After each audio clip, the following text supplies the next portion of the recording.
Greetings, philosophers! Today we're kicking off our first episode with a journey into one of the most enduring questions in human history. What does it mean to live a good life? And to answer that, we're turning to a giant of ancient thought, Aristotle, and his masterpiece, the Nicomachean Ethics. Don't worry if that sounds intimidating. We're going to break it down, make it real, and show why it still matters today. So, grab a coffee, settle in, and let's explore the pursuit of happiness Aristotle style. Imagine that you're in ancient Greece around 350 BCE. Athens is buzzing, merchants haggling, politicians debating, and philosophers like Aristotle asking questions that cut to the core of existence. Aristotle, a student of Plato and tutor to Alexander the Great, wasn't just some bearded guy in a toga pontificating in a dull lecture hall. He was a practical thinker, obsessed with figuring out how we can live well, not just in theory, but in the messy reality of everyday life. The Nicomachean Ethics, named after his son Nicomachus, is his guidebook for doing exactly that. It's not about abstract ideals or chasing fleeting pleasures. It's about flourishing what Aristotle called eudaimonia. That's our starting point today. So, what is eudaimonia? It's often translated as happiness, but that word can mislead us. When we say happiness today, we might think of eating ice cream, binge-watching a show, or getting 1,000 likes on a post. Those are nice, sure, but Aristotle would say they're too shallow, too temporary. Eudaimonia is deeper. It's about living a life that's fulfilling, meaningful, and true to who you are as a human being. It's not a moment, it's a lifelong project. Think of it like tending a garden. You don't just water it once and expect roses. You nurture it, prune it, and watch it grow over time. Aristotle starts with a simple but profound idea. Everything we do aims at some kind of good. Whether you're working a job, helping a friend, or even scrolling through your phone, you're chasing something you think is worth having. Maybe it's money, love, respect, or just a laugh. But Aristotle says all these smaller goods point to one ultimate good, eudaimonia. It's the thing we're all after, even if we don't realize it. The catch? Not everyone agrees on how to get there. Some chase wealth, others fame, others pleasure. Aristotle's not here to judge, he wants to figure out what actually works. To understand this, let's think about what makes humans unique. Aristotle says it's our ability to reason. Dogs bark, birds fly, but humans think, reflect, and choose. So, living well means using our reason to guide our actions in a way that's virtuous. Virtue, for Aristotle, isn't about being a goody two-shoes or following a strict rule book. It's about finding balance in how we act and feel. He calls this the golden mean, the sweet spot between too much and too little. Take courage, for example. Too much courage and you're reckless, jumping into danger without a plan. Too little and you're a coward, paralyzed by fear. The mean is courage itself, acting bravely when it counts, but not foolishly. Let's make this concrete. Imagine you're at work and your boss snaps at you unfairly. You could lash out. That's the excess, letting anger take over. Or you could swallow it and say nothing, bottling it up. That's the deficiency. The virtuous mean? Maybe it's speaking up calmly, addressing the issue without escalating the drama. It's not easy, and Aristotle knows it. Virtue takes practice. It's like learning to play the guitar. You don't nail a solo on day one. You practice, mess up, adjust, and get better over time. This idea of balance applies to all kinds of virtues: generosity, honesty, even humor. Ever met someone who's stingy, hoarding every penny? Or someone who's so extravagant they're broke by payday? Generosity, Aristotle says, is giving the right amount to the right people at the right time. It's not a formula, it's a judgment call, and that's where reason comes in. You've got to think about the situation, weigh your options, and act with intention. That's what makes humans special. We don't just react, we choose. Now let's pause for a second and think about our own lives. We're bombarded with messages about what the good life looks like. Buy this car, get that job, post the perfect selfie.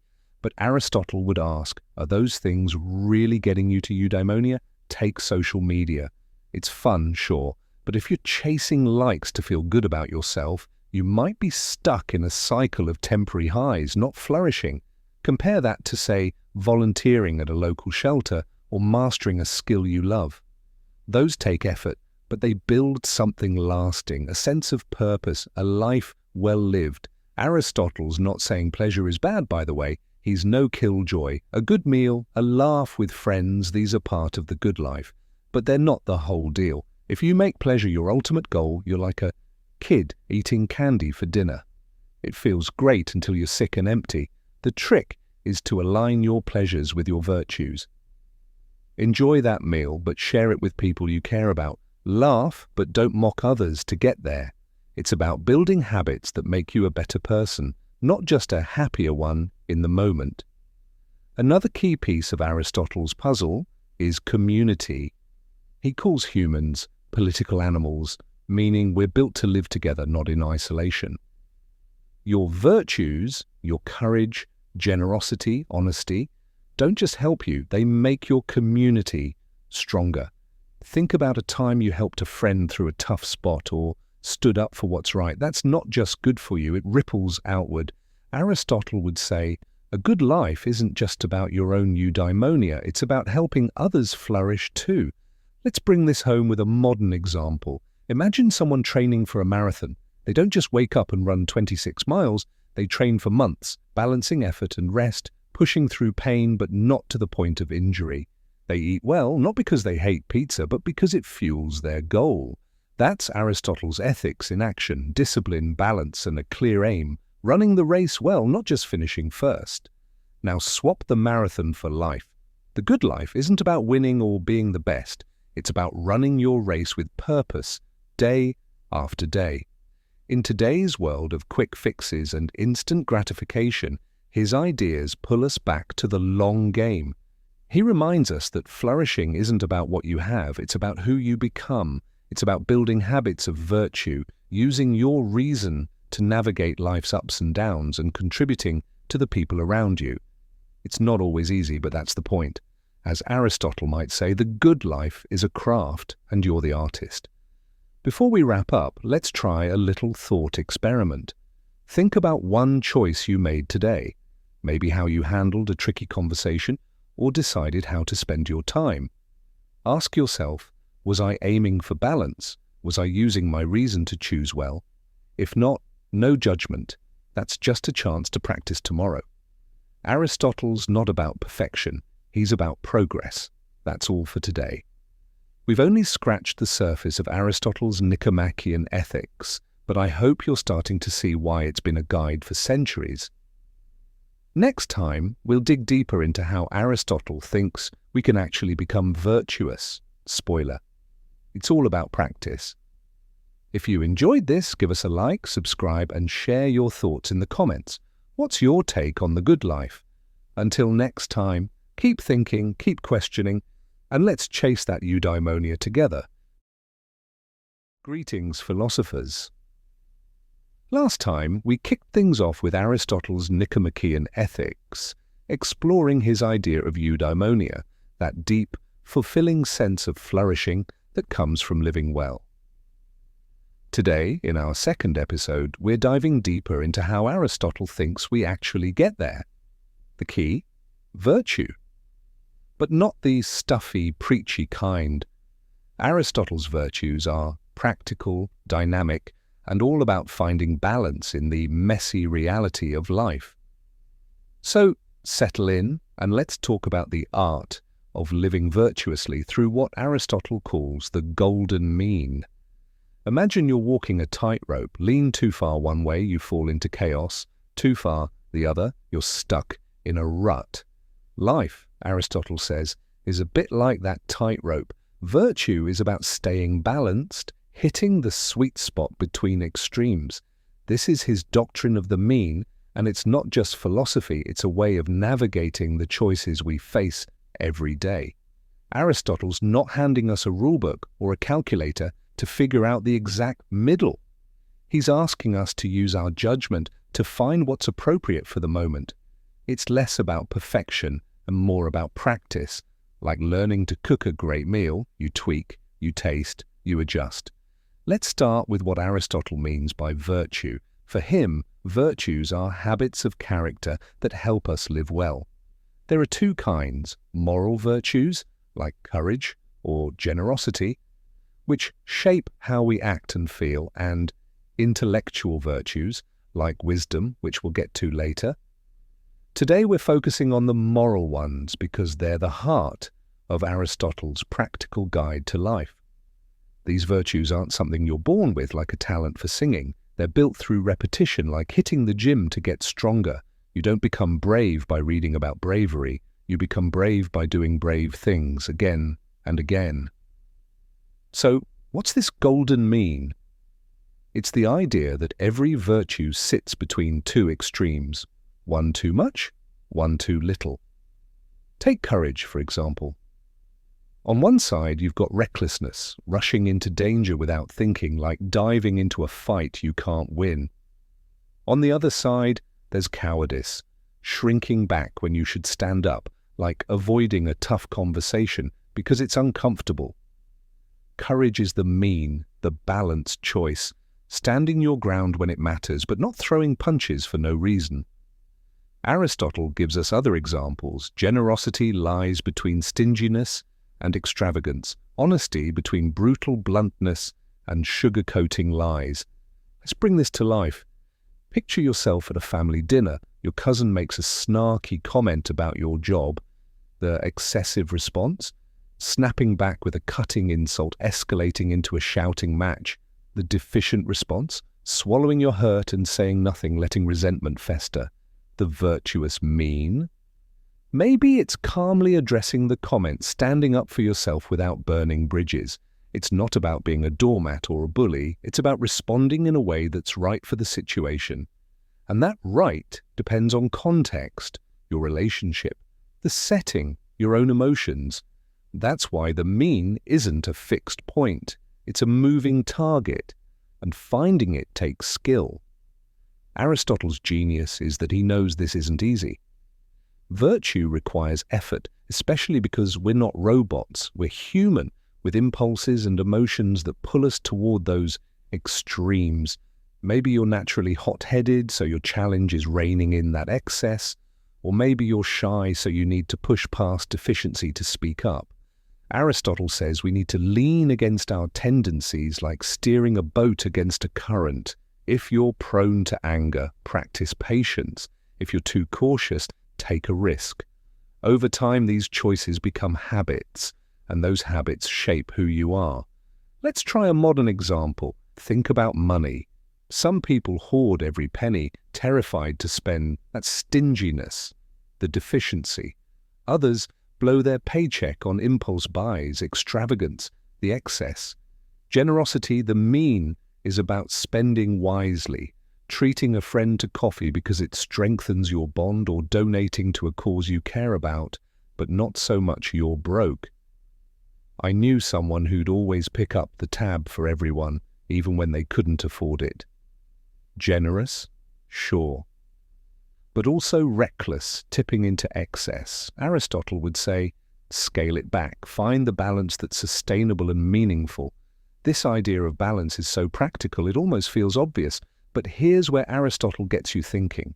The mean isn't the same for everyone. A billionaire's generous donation might be pocket change to them, while a student's small gift could be a huge sacrifice. Context matters, your resources, your relationships, the stakes. That's why virtue isn't about following a universal rule, it's about using your reason to judge what's right in the moment. This is where Aristotle's philosophy feels alive. It's not an antiquated text, it's a toolkit for navigating life's grey areas. Now let's address the elephant in the room. Why is this so hard? Because life throws curveballs. You're stressed, tired, or just having a bad day, and suddenly finding the mean feels like solving a puzzle in a storm. Aristotle gets it. He says we need to train ourselves, starting small. Maybe you practice patience by not snapping at a slow barista, or courage by speaking up in a meeting. Each small act builds the muscle of virtue, and the more you practice, the more natural it becomes. It's like riding a bike, wobbly at first, but soon you're cruising. Here's another layer: virtues aren't just about you. They shape how you interact with others. Aristotle calls us political animals, meaning we're wired for community. Your courage inspires others.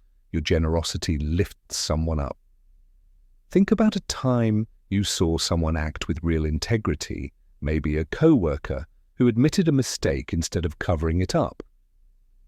That's not just good for them, it sets a tone for everyone around them. Virtue, in Aristotle's world, ripples outward, making the world a little better. Let's reflect for a moment. Think about a choice you made recently, maybe how you handled a disagreement or spent your money. Were you tipping toward excess, like overreacting, or deficiency, like holding back too much? Aristotle's not saying you should beat yourself up. He's saying, notice, learn, try again. The good life isn't about being perfect, it's about getting better, choice by choice. Before we close, let's tie this back to eudaimonia. Virtues like courage and generosity aren't just nice-to-haves, they're the building blocks of a flourishing life. They help you navigate challenges, build relationships, and find meaning. In a world that often pushes us toward extremes, spend more, fight harder, shut down, Aristotle's golden mean is a reminder to pause, think, and aim for balance. It's not flashy, but it's powerful. That's it for today, philosophers. We've unpacked Aristotle's golden mean and how it shapes a virtuous life. Next time, we'll explore how reason, especially practical wisdom, helps us find that balance in tough situations. If you're enjoying this dive into Aristotle, hit that like button, subscribe, and drop a comment. What's a virtue you're working on, or a moment you found the mean? Let's keep the conversation going. Until next time, keep thinking, keep balancing, and let's chase that flourishing life together. Greetings, philosophers. Welcome back. We're on our third episode diving into Aristotle's Nicomachean Ethics, that ancient guide to living well. So far, we've explored eudaimonia, flourishing through a life of purpose, and the golden mean, that art of balancing our actions to build virtuous habits. Today, we're turning to the engine that powers it all: reason. Aristotle says it's our ability to think, to weigh choices that makes us human and steers us toward the good life. Specifically, we're diving into intellectual virtues like wisdom and why they're the secret sauce for flourishing. So settle in, get comfy, and let's get rational. Picture Aristotle in Athens, pacing the Lyceum, his school, surrounded by students scribbling notes, or maybe just scratching their heads. He's not just preaching about being good, he's obsessed with how we think well. For Aristotle, reason is what sets us apart from the rest of the world. A lion roars, a tree grows, but humans, we reflect, we deliberate, we choose. And that's where intellectual virtues come in. Unlike moral virtues, courage, generosity, which we covered last time, these are about the mind, how we understand the world and make decisions. They're the tools that help us navigate life's puzzles, from picking a career to figuring out what's true. Aristotle splits intellectual virtues into two big stars: phronesis, or practical wisdom, and Sophia, theoretical wisdom. Let's start with phronesis because it's the one we use every day. Practical wisdom is like the GPS for your moral life. It's the ability to size up a situation, weigh your options, and make the right call. Not just for you, but for the moment. It's what helps you find that golden mean we talked about. Say you're deciding whether to help a struggling friend. Too much help and you're enabling them. Too little and you're cold. Phronesis is the knack for knowing how much support to give, when and how. It's not a formula, it's a skill, honed by experience. Let's make it real. Imagine you're a teacher and a student's falling behind. You could ignore it, that's deficiency, dodging responsibility. Or you could hover, micromanaging their every move, that's excess, stifling their growth. Practical wisdom guides you to the mean. Maybe you offer extra help after class, tailored to their needs without taking over. I once knew a manager who was brilliant at this. When her team hit a crisis, she didn't bark orders or sit back. She listened, asked sharp questions, and guided them to a solution. That's phronesis in action, thinking clearly under pressure to do what's right. Now Sophia is different. It's the big picture stuff. This is the wisdom of contemplating life's deeper truths, the kind philosophers, scientists, or poets chase. It's not about solving immediate problems, but understanding the world's underlying principles. Think of an astronomer pondering the laws of the universe, or a writer wrestling with what it means to be human. Aristotle says this kind of contemplation is the highest activity we can do because it's reason at its purest, free from practical worries. It's like climbing a mountain not to reach the top, but to see the view. Why does this matter? Because intellectual virtues aren't just for eggheads in togas, they're for all of us, navigating a world full of noise and choices. Phronesis helps you decide whether to take that risky job offer or how to handle a family argument. Sophia is what you tap into when you pause to reflect on your purpose. Why am I here? What really matters? Together, they make you not just a better person, but a wiser one. Here's where Aristotle gets practical. You don't just wake up wise. Intellectual virtues like moral ones take work. Phronesis grows through experience, making choices, messing up, learning. Ever had a moment where you handled a situation badly, then later thought, I could have done that better? That's the seed of practical wisdom. Next time, you adjust. Sophia, meanwhile, comes from study and reflection, reading, questioning, exploring ideas. Aristotle would love a good book club or a late-night debate with friends because that's where you stretch your mind. Let's talk about why this feels so relevant today. We're drowning in information, news, opinions, algorithms pushing us one way or another. Phronesis is like a mental filter, helping you sort through the chaos to make decisions that align with your values. Say you're scrolling online and see a heated argument. Do you jump in with a hot take? Ignore it? Practical wisdom might say, pause, check the facts, respond thoughtfully, or don't respond at all. And Sophia? In a world obsessed with speed, it's a reminder to slow down, to think about the bigger picture. Maybe it's journaling about your goals or just staring at the stars, asking what it's all for. Aristotle's not naive, though. He knows reason can go wrong. Ever met someone who overthinks everything, paralyzed by analysis? Or someone so lost in big ideas they can't function in daily life? That's why intellectual virtues need moral virtues to keep them grounded. Wisdom without courage is just theory. Courage without wisdom is reckless. It's like a dance, reason and character moving together to create a life that's not just good, but flourishing. Let's bring this home with a story. I once heard about a doctor faced with a tough call. A patient needed risky surgery, but the family was torn. Some wanted it, others didn't. The doctor didn't just follow protocol or go with her gut. She used phronesis. She studied the patient's case, listened to the family's fears, weighed the risks, and explained her decision with clarity and compassion. That's practical wisdom, reason in service of doing good. And when she went home, maybe she reflected on life's fragility, tapping into Sophia. That balance is what Aristotle's chasing.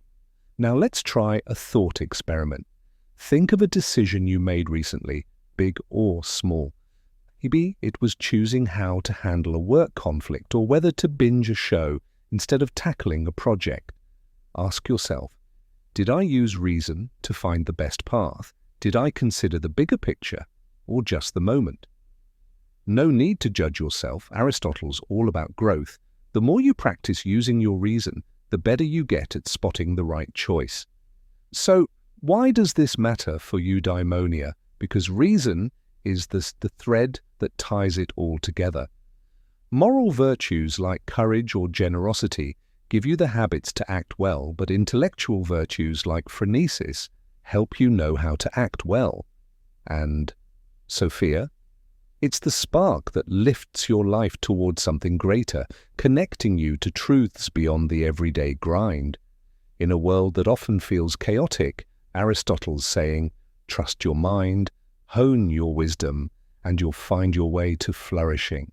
Today, we've unpacked Aristotle's intellectual virtues and how they guide us toward the good life. Next time, we'll explore how virtues like justice and friendship tie us to others, because no one flourishes alone. Until next time, keep thinking, keep questioning, and let's chase that eudaimonia together. Greetings, philosophers. Welcome back. We're on our 4th episode exploring Aristotle's Nicomachean ethics, that ancient roadmap to a flourishing life.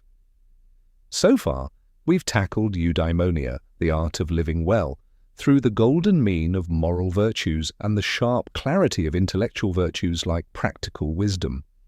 Today, we're turning to the social side of the good life, justice and friendship. Aristotle says we're not lone wolves, we're wired for community. And these two virtues bind us to others in ways that make life worth living. Today we find ourselves in Athens in Aristotle's day, a bustling city where people argued in markets, voted in assemblies, and gathered to swap ideas. Aristotle looked at this and said humans are political animals, not in the sense of modern politics, but meaning we thrive in groups, not isolation. You can't flourish on a desert island, no matter how virtuous you are. Justice and friendship are the glue that holds communities together, and they're not just nice extras, they're essential for eudaimonia. Let's start with justice, because it's the foundation of any society worth living in. For Aristotle, justice is the ultimate virtue, because it's about getting things right with others. It's not just about laws or courtrooms. It's how you treat people, from your neighbor to a stranger. He breaks it down into 2 types. First, there's distributive justice, making sure everyone gets their fair share, whether it's resources, opportunities, or respect. Think of splitting a pizza with friends. You don't hog the whole thing. You divvy it up based on who's hungriest or who paid. The second type is corrective justice, fixing things when they go wrong. If someone cheats you, justice restores balance, like a refund or an apology. Let's ground this in a story. I once knew a community organizer who ran a food drive. Distributive justice was her making sure donations went to families who needed them most, not just her favorites. But when a volunteer accidentally gave out spoiled food, she didn't shrug it off. She apologized, replaced it, and made it right. That's corrective justice. Aristotle would nod approvingly, because justice isn't about being perfect. It's about aiming for fairness and fixing mistakes when they happen. Why does this matter? Because we live in a world where fairness often feels in short supply. Think about debates over wealth, healthcare, or opportunities. Aristotle's not saying everyone gets the same slice of the pie. He's saying the pie should be divided based on what's fair, considering people's needs and contributions. And when things go off kilter, justice steps in to set them straight. It's practical, but it's also deeply human. Without it, communities fray, trust erodes, and eudaimonia slips out of reach. Now let's talk about friendship, because this is where Aristotle gets downright warm. He says friendship is more than a bonus, it's a cornerstone of the good life. You can't flourish without people you care about, and who care about you. Aristotle identifies three types of friendship, and they're not all equal. First, there's friendship of utility, you're pals because you're useful to each other, like co-workers collaborating on a project. Then there's friendship of pleasure, you bond over shared fun, like buddies who love the same music or games. These are fine, but they're fleeting. One ends when the job's done, the other when tastes change. The gold standard is the friendship of virtue. This is when you admire someone for who they are, their character, their values, and they feel the same about you. It's rare, Aristotle admits, because it takes time and trust. Think of that one friend who's seen you at your worst and still sticks around, not because they want something, but because they respect who you're trying to be. I had a friend like that once. We'd talk for hours about our dreams, challenge each other's bad habits, and cheer each other on. That's the kind of bond Aristotle says makes life richer. Why are these friendships so special? Because they're mutual. They're about both of you growing toward eudaimonia. In a virtue friendship, you don't just enjoy each other, you make each other better. It's like a workout partner who pushes you to lift heavier, not for their sake, but because they believe in you. Aristotle even says a true friend is like another self. You see your virtues reflected in them, and their goodness inspires you to keep going. Let's make this modern. In our hyper-connected world, we've got thousands of friends online, but how many are the real deal? Aristotle would scroll through your social media and ask, how many of these connections are based on utility, like networking? How many are just for fun, like sharing memes? And how many are about truly seeing each other's character? He'd probably say we need to nurture those deeper bonds because they're the ones that anchor us when life gets stormy. Here's where justice and friendship connect. Both are about giving others their due, whether it's fairness in how you treat them or the goodwill of a true friend. Think about a time you went out of your way to help someone, not because you had to, but because it felt right.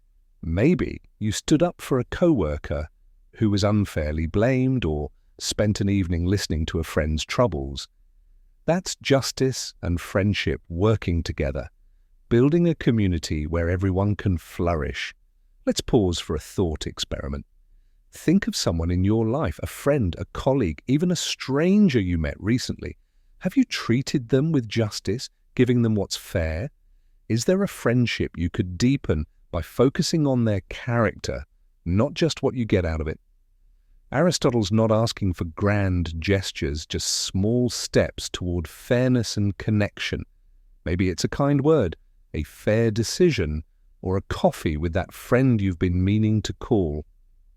Aristotle reminds us that a good life isn't just about you, it's about the web of relationships you're part of. Justice keeps that web strong, friendship makes it vibrant. Together they create a world where eudaimonia isn't a solo project, but a shared one. Today we've explored how Aristotle's ideas of justice and friendship weave us into communities that help us flourish. Next time, we'll wrap up our journey with the pinnacle of his ethics, the contemplative life, and how it ties everything together.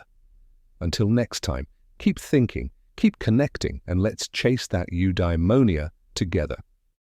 Welcome back, philosophers. We've reached our fifth and final episode diving into Aristotle's Nicomachean ethics, that timeless guide to what it means to live well. So far, we've unpacked eudaimonia, the flourishing life, through the balance of moral virtues, the clarity of intellectual virtues, and the bonds of justice and friendship. Today we're climbing to the peak of Aristotle's vision, the contemplative life. It's the idea that our highest calling is to think deeply, to ponder the truths of the world, and to weave all we've learned into a life of purpose. So grab a cozy blanket, settle in, and let's explore how contemplation completes the good life. Today we're joining our friend Aristotle under the stars in ancient Athens, his mind buzzing with questions about the universe, human nature, and what it all means. He's not just a philosopher crunching abstract ideas, he's a man chasing eudaimonia, that state of flourishing we've been circling. For Aristotle, the path to it weaves through virtue and community, but the highest road, the one that lifts us closest to our human potential, is contemplation. Why? Because it's where our reason, that spark that makes us human, shines brightest. Contemplation isn't just daydreaming, it's the active pursuit of understanding life's deepest truths. Aristotle says, the best life is one where we use our reason to its fullest, and contemplation is reason at its peak. It's when you step back from the daily grind to think about the big stuff. Why are we here? What's the nature of goodness? It's the scientist probing the laws of physics, the poet wrestling with love's mysteries, or you lying awake at night, wondering what your life's purpose is. Aristotle calls this the activity of Sophia, theoretical wisdom, which we touched on in episode 3. Unlike practical wisdom, which helps you navigate a tricky conversation or a tough decision, Sophia is about understanding the world's eternal truths, free from the hustle of everyday demands. Our friend Aristotle says, contemplation is the closest we get to the divine. He doesn't mean religious dogma, but something universal. The ability to think beyond survival or status, to connect with ideas that outlast us. It's self-sufficient. You don't need wealth, fame, or even company to do it. A quiet moment with a good book. A walk where you puzzle over life's meaning. That's contemplation. I remember a friend who'd sit by the sea, sketching the waves, not to sell the drawings, but to understand their rhythm. That's the kind of thing Aristotle's celebrating, a mind alive with curiosity. Now let's be real, Aristotle's not saying we should all quit our jobs and stare at the sky full time. He knows most of us live in the practical world, juggling work, family, bills. The contemplative life isn't about escaping those, it's about making space for reflection amidst them. Think of it like seasoning a dish. Just a pinch of contemplation can transform the flavor of your life. Maybe it's reading philosophy on the weekend, journaling about your values, or even debating big ideas with a friend. These moments recharge you, giving your daily grind a sense of purpose. Let's tie this back to everything we've explored. Moral virtues, like courage and generosity, give you the habits to act well. Intellectual virtues, like practical wisdom, help you make smart choices. Justice and friendship weave you into a community where everyone can flourish. Contemplation? It's the thread that pulls it all together, lifting your sights to what's possible. Aristotle says a life of virtue and reason is good, but a life that includes contemplation is the best, because it's where you're most fully human. In a world that's all about doing, scrolling, working, achieving, contemplation feels like a luxury, even a waste of time. But Aristotle would push back. Ever feel overwhelmed, like you're running on a treadmill with no off switch? A moment of reflection, say, turning off your phone to think about what really matters, can reset you. I knew someone who started meditating 10 minutes a day, not to be trendy, but to ask herself, am I living the life I want? That's contemplation, and it's not about escaping reality, it's about engaging with it more deeply. Aristotle's realistic, though. He knows not everyone can be a full-time philosopher.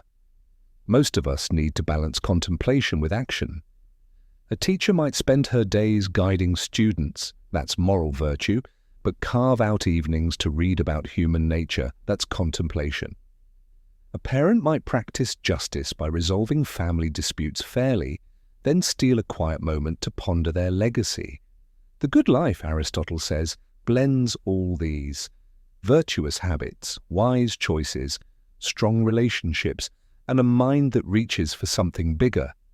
Let's make this personal with a story. I once met a carpenter who'd spend his days crafting furniture, each piece a balance of skill and care, practical wisdom in action. But at night, he'd read about astronomy not to become a scientist, but because the stars made him feel part of something vast. That blend of doing and thinking, of virtue and contemplation, is what Aristotle's chasing. It's not about choosing one over the other. It's about weaving them into a life that feels whole. So how do we apply this today? Start small. Maybe set aside 5 minutes to think about a big question. What's a life well lived for me? Or read something that challenges your mind, a novel, a science article, even a poem. Notice how it shifts your perspective. Aristotle's not asking you to solve the mysteries of the universe. He's asking you to engage with them. And when you pair that with virtuous actions, being kind, fair, courageous, you're building eudaimonia, a life that's not just good, but deeply fulfilling. Let's try a thought experiment before we wrap up. Think about your week. When did you last pause to reflect, not just on your to-do list, but on something bigger like your purpose or values? If you can't remember, no shame. That's your cue to try it. Maybe tonight, take a moment to ask, what's one thing I did well this week? And what's one truth I want to explore? Aristotle's all about progress, not perfection. In a world that's loud, fast, and often shallow, Aristotle's contemplative life is a quiet rebellion. It's saying, I'm more than my job, my likes, my stress. I'm a thinking, feeling, connected human, and I'm here to live well. The Nicomachean Ethics isn't a dusty old book. It's a call to balance action with reflection, community with curiosity, virtue with vision. Eudaimonia isn't a destination you arrive at. It's a journey you shape, day by day, thought by thought. In these last 5 episodes, we've journeyed through Aristotle's Nicomachean Ethics. We've explored how to flourish through balance, reason, community, and now contemplation. If this series has sparked something in you, hit that like button, subscribe, and share it with someone who'd love to geek out over big ideas. Drop a comment. What's a question you want to contemplate? Or a moment you felt you were flourishing? Let's keep the conversation alive. Until next time, keep thinking, keep living, and let's chase that eudaimonia together.